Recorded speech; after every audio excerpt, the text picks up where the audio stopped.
promised, utilizing story in your fundraising efforts today. And with that, I'm going to let Jake give us some high points of the best practices before we move on to our panelists who have some great stories to tell. Jake, over to you. Thank you. So I think the best way, obviously, to learn about stories, to hear one. So I'm really excited to get to the actual panelists themselves. You can obviously see the impact of specific stories. Ironically, stories is the best way to learn about the use of storytelling. So I'm going to go through the technical side of it fairly quickly here, so we have plenty of time for our fabulous panelists to share some of the things that they've done and how successful that's been in fundraising itself. So Trish, you can go ahead and go to the next slide. We know this is a famous quote. I spent about 15 minutes on Google yesterday trying to find the author. It is credited to a variety of different people. So if you actually find the real person, please let me know. I found like 3 people who it may or may not have come from. Generally used in sales, but also very, very clearly applied to fundraising. Idea being, can we move people's thoughts from the left brain side of things over to the right brain and say, can we make this feel less like a transaction and more like joining or becoming part of something?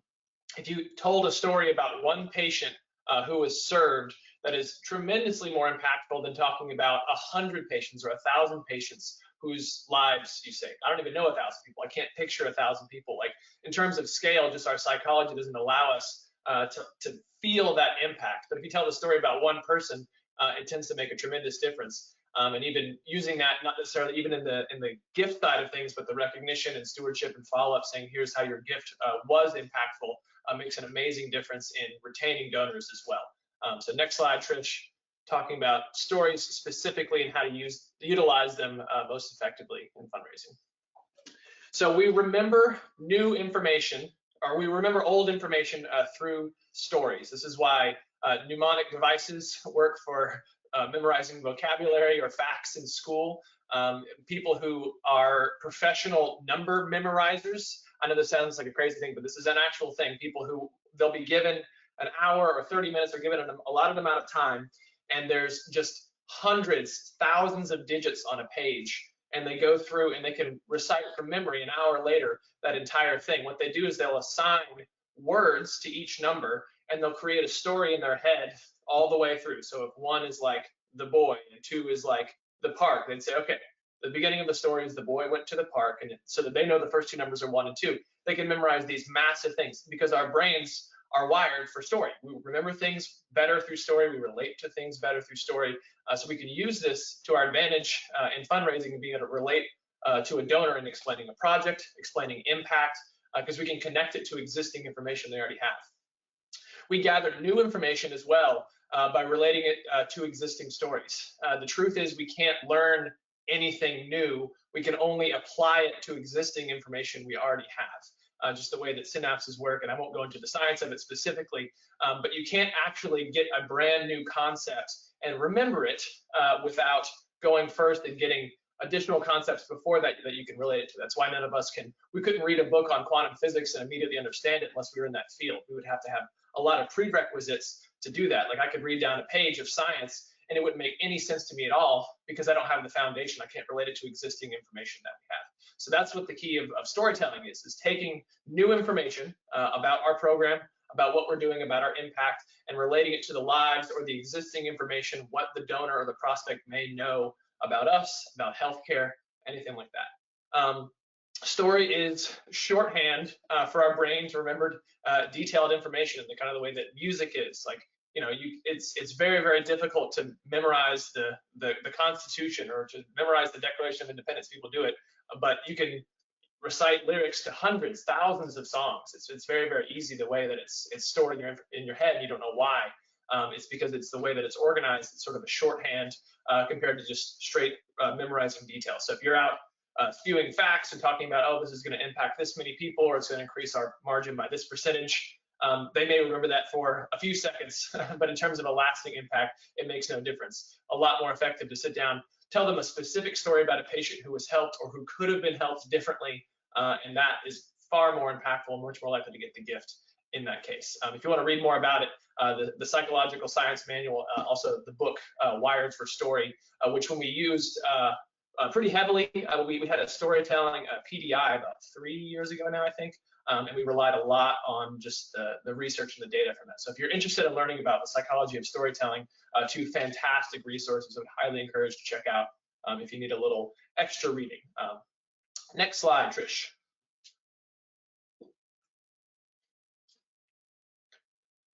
Awesome. So the use of story in philanthropy. So a single gift impact story is better than a statistic. We can talk about, oh, this is going to allow 80% of people to get this service done in our community now, instead of having to drive to a big city that's close.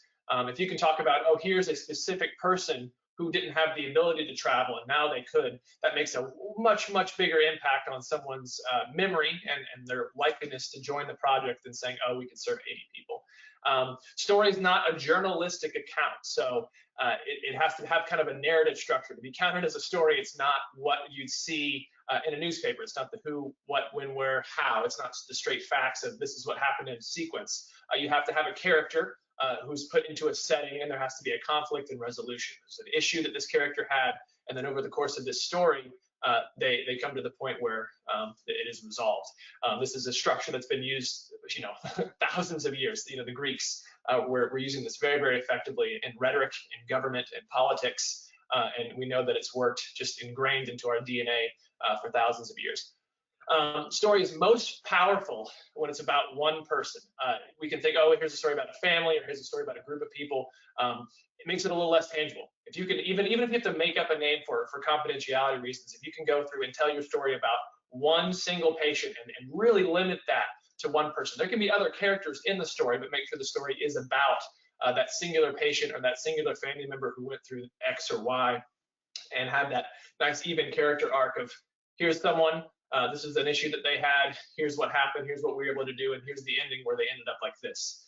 And would advise you to practice your story. I know it seems silly, but if you're going to tell the story about a prospect, about someone that's been helped by your services, someone who's had an impact, would advise you to go through, at least in your head or by yourself in the car, and kind of practice the structure. Think about how long is it going to take? Is it 3 minutes? Is it 5 minutes? Am I going to lose them?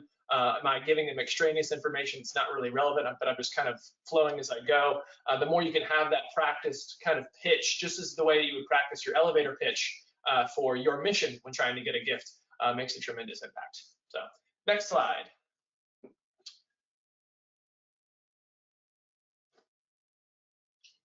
With that, I will hand it over. I'm really, really excited to hear about our panelists this week. Very, very exciting. So Marty, I'm going to hand it back to you so we can get started.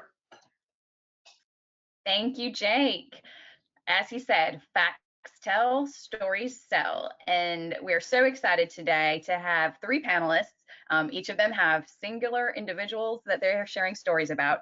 But again, we got to remember the primary reason for this storytelling is to be used in our fundraising efforts. We could get really bogged down in all the details and take a ton of time trying to capture these stories.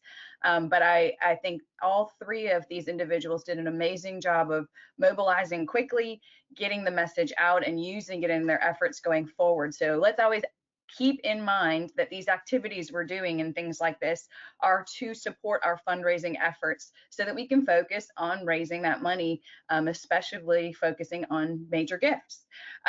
First panelist I have is Terry Hall with Lake Regional Health System. Terry, if you can go ahead and unmute. Okay, I'm good. Welcome, Terry. My question for you is, you had an incredible story of a COVID recovery by someone in your health system who was not in that at-risk group. This individual spent a good amount of time in your ICU before recovering. I would love for you to share your story and share how you captured it and are using it in your efforts. Thank you, Marty. I appreciate you asking me to share this story because it's a very special story for us here at Lake Regional. We had a patient, and you can see this patient right on the screen now. He is Sergeant John Flagger. He is a Master Sergeant in the 131st Bomb Wing of the Missouri National Guard. He's stationed at Fort Leonard Wood, which is close to us here. And he started feeling ill and was tested after a family friend was tested for COVID and tested positive. He did test positive and was at home. and he started having some problems with his breathing, this, that, and the other. So he came to us and we admitted him. He is only 51 years old. And to have Dane Henry, our CEO, tell the story of walking through ICU one day and seeing this 51-year-old sitting or laying in his bed, texting on his telephone, and looked fine. He said to the nurses, and he's got COVID? And they said, oh yeah, he's got COVID. Well, following that, immediately, probably like next day, he started, oxygen levels were dropping. He was having all kinds of trouble breathing, and they had to put him on a ventilator. Then he went back and forth, and they had all kinds of problems. Oxygenation started to improve. His kidneys started to fail.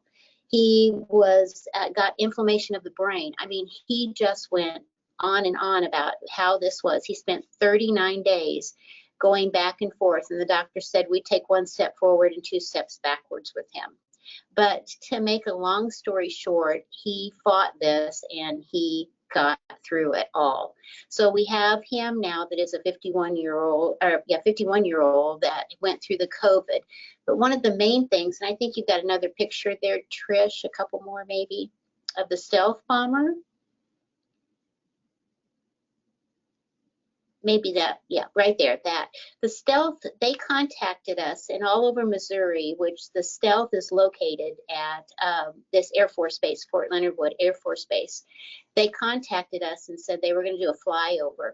And this was so special to all of our employees and everyone because this was his unit, is the stealth unit. So it was just one of those things that just really touched base with all of us. But I think that the long story short on this is this was really something that kickstarted us and our PR program to get going on doing Facebook posts and to doing e-newsletters. I had been struggling trying to get this done. You know, Patty kept saying, are you getting your e-newsletters out? Are you getting this? And I said, I'm trying. We're sending stuff. We're just not connecting with PR. So I think the main thing here is that this program got us kickstarted.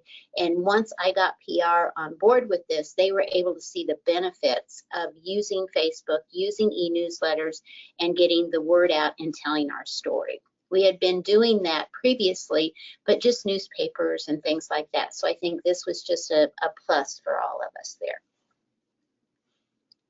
I think if you want to look at that, if you want to look at that, you can go to our lakeregional.com website, right there where our commitment runs deep. I think she's got that up there now on the screen. So, and take a look at that video. It's a very, very touching video. His wife came every single day and sat outside his window so that she could see him. Just goosebumps. Thank you for sharing, Terry. And I think you're right. I think sometimes it just takes that catalyst to get that storytelling together and to get that communication, which we know is so important to connecting with people. So great work. Thank you for sharing.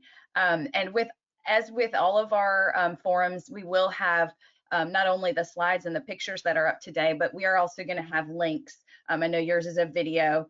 Our next panelist also has a video that we're not able to share the video on the forum, but I did also for you, Faye, have a couple of screenshots that are going to pop up there as we're talking through yours as well. So I'd like to introduce Faye Fulton with the Georgia Healthy Family Alliance and the Georgia Academy of Family Physicians. That's a mouthful. Faye, you have an extremely compelling story about a completely unsuspecting teenager whose life was changed drastically because of vaping. The story not only supports the need for your Tower Wars program, but it reminds everyone, just as Terry's story, that could be me, that could be my family, and you know how important it is for this particular one to catch and educate people early on about the dangers of vaping and how to help prevent that. So if you can share your story and how you found the story, how you uncovered it, how you've been able to so effectively capture that message and how you're using it going forward. Sure, Marty, thank you. And let's remember pre-COVID, when our worst problem pre-COVID and worldwide pandemic was those pesky bird scooters that were strewn around people's front yards and city streets. wow, that was a long, long time ago, where that seemed to be the worst problem that we were all facing.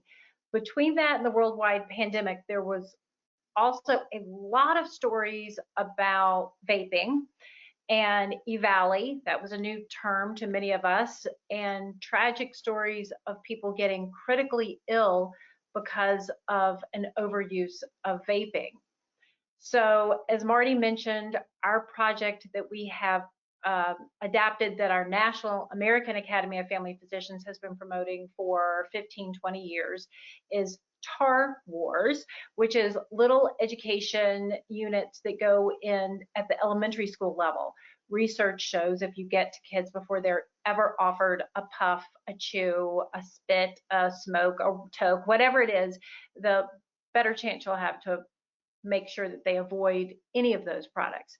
And then vaping happened. And while we had been doing so well at decreasing smoking use, vaping just skyrocketed. And somehow the word got out that vaping was steam cleaning your lungs and was better than cigarettes or other tobacco products.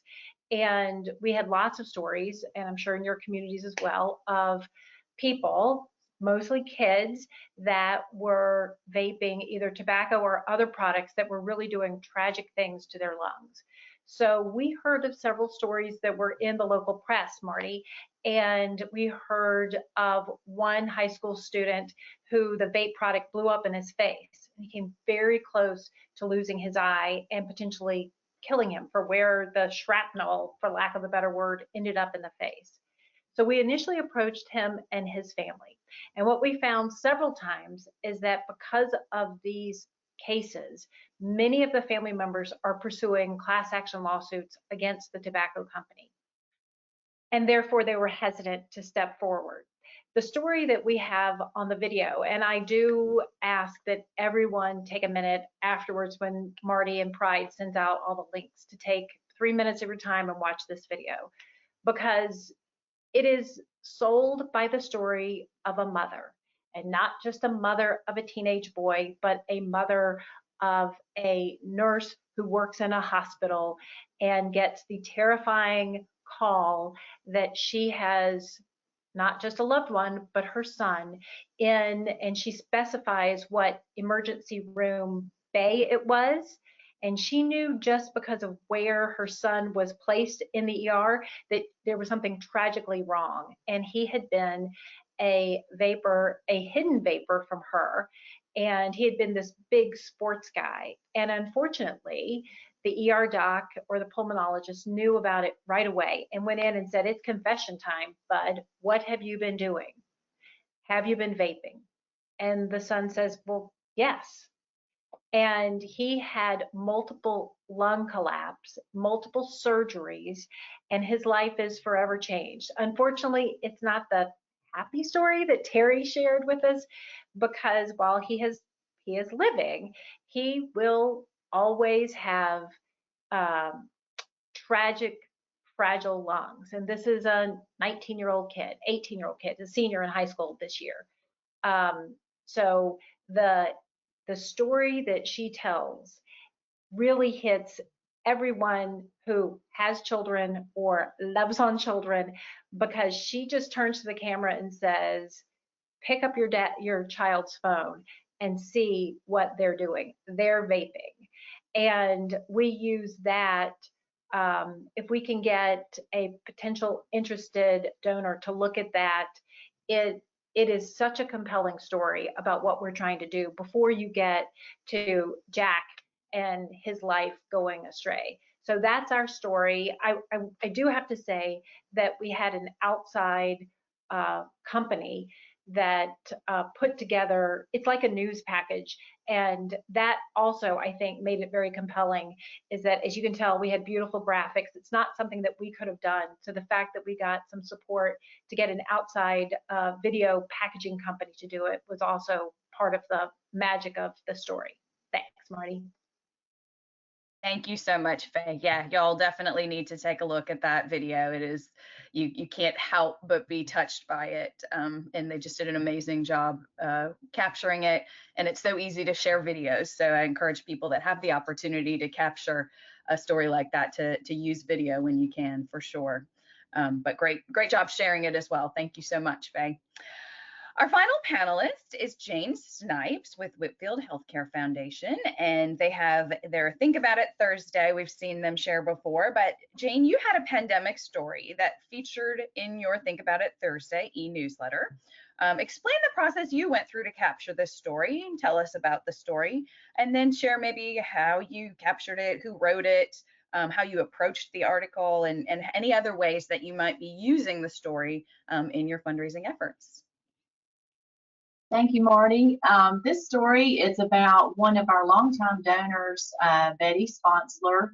And just to sort of give you a little background information, she and her husband Morris probably started giving to our foundation, I would say, in the 1980s, and have been longtime community members. Morris is a well-respected local attorney, and Betty owned the local children's shop here, so everybody knows her that has kids. We've all purchased clothing from her through the years, and they're just wonderful people, great community servants, support a lot of organizations. And so prior to COVID-19, so in January of 2020, we opened our new Cancer Institute. And this has been a 4-year campaign that we've had. And so the facility, thankfully, was opened in January. And so we had our celebrations, our open house, and then, we were getting ready and starting our spring planning. And as COVID hit, we all know those first few weeks, all of us were trying to figure out how we were going to reach out to our donors. Our hospital went to a no visitors policy. So we had some contact via mail that we were doing with donors, our phone calls that we were. But in the meantime, we were, as things progressed, we kind of hunkered down here too. And so one day we got this phone call from Betty, and she had been at our celebration in January, but we really hadn't talked to her personally since then. And she shared with us by phone, and our phone call really was just initiated. She wanted to check on her status of her pledge. She's just a real consistent donor and always initiates that. She's not one we have to really send the reminder letter to. She always likes to keep up with it. And so in the course of that phone call, she shared with Patsy here in our office that she herself had gone through a second breast cancer diagnosis. She had actually noticed something in December. The doctors at the time thought it was scar tissue, and her doctors that she saw before were at Emory in Atlanta. But here we had a new Cancer Institute, and she had already made a pledge and was supporting the Cancer Institute. So she chose to come to our Cancer Institute. We had new medical oncologists here. And so anyway, she called to share with us that, this had been a very private thing because, during COVID, everybody was scared to even be out in healthcare facilities. Obviously, we were not doing elective surgeries. We were not doing routine mammograms, but hers was one that was very suspicious. So as that progressed and she was diagnosed, she found out that for the second time in her life that she had a breast cancer diagnosis. And anyway, but she called to share with us that she made that decision to come here because she realized that Hamilton had made this commitment to state-of-the-art cancer care. She was very impressed with the physicians that she met.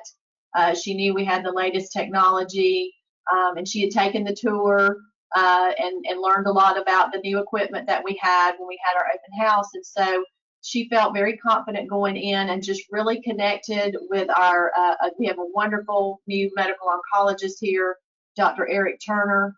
And so she was so pleased with her care, and she wanted to share with us, that, she wasn't really calling to tell us that this had happened, but, she was really sung the praises of her care at the new Cancer Institute. So this was really one of the first stories that we could capture of someone who had had care there, really because, with COVID, a lot of things got suspended. So she was so kind to share her story with us, and it touched all of us greatly just because, I mean, she's just such a sweet person. We all love her and know her well.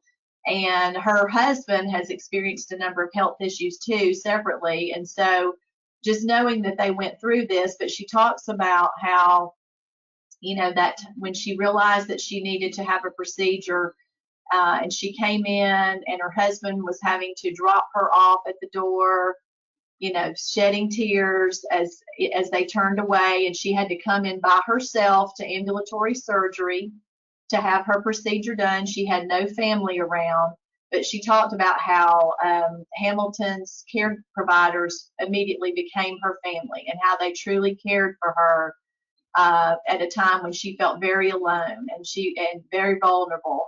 And so she has had nothing but great things to say about her follow-up care and her treatment. And we're already talking about as soon as we feel comfortable, because her husband does have some health issues and we've got to be real careful as far as capturing this on video.